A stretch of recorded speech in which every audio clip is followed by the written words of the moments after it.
Hello, everybody. This is Miss Davis. I've been getting tons of questions about this particular assignment for you, and I just want to try to give you a little demonstration here.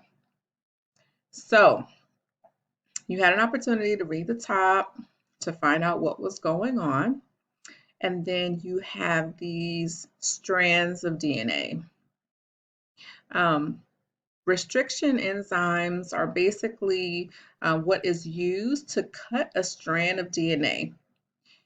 This particular restriction enzyme is only going to cut at this particular place only. So what you have to do is you have to go through and you have to cut each one at this particular place.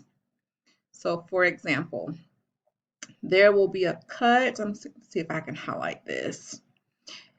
At this GTAC, so there will be a cut here in the middle.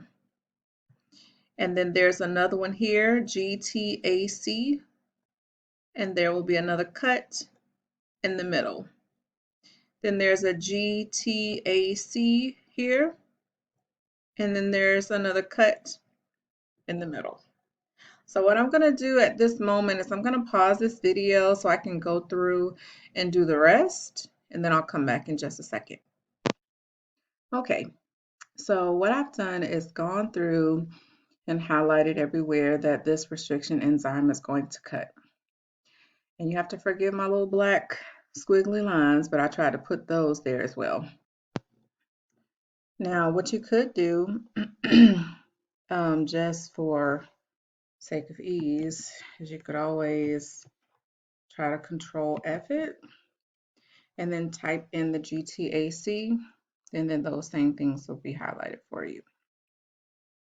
So what happens next is you have to figure out, excuse me, how many base pairs are there. So, and that's what goes onto your gel electrophoresis down here, which I've already started for you as well.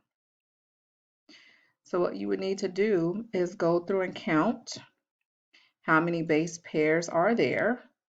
And then you would go down and you would draw your lines there. So for example, for the boy sample A, if you count, he has 1, 2, 3, 4, 5 base pairs before the enzyme cuts. So you would go to the 5 and you would make your line there. And that's pretty much it.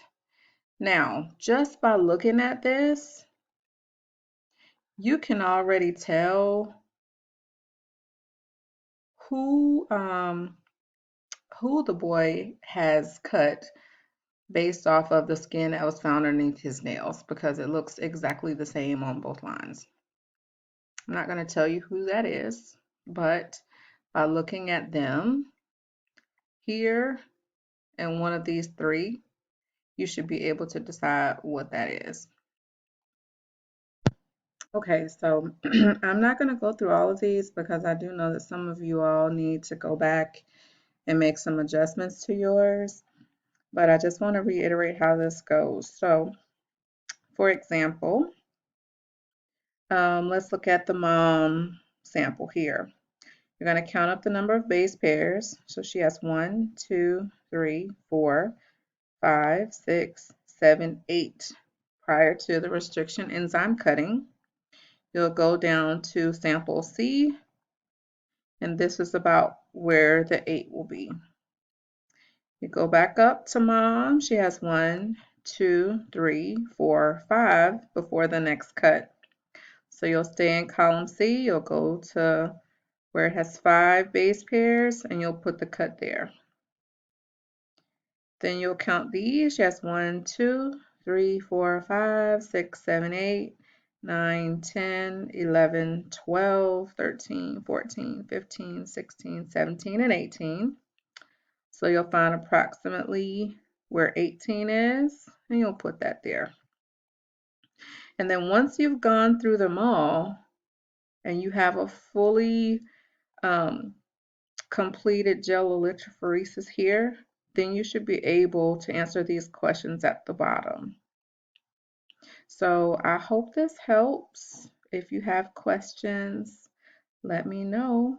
In the meantime, stay at home, be safe, wash your hands, use plenty of hand sanitizer, and make sure that you're taking care of yourself in the midst of this pandemic.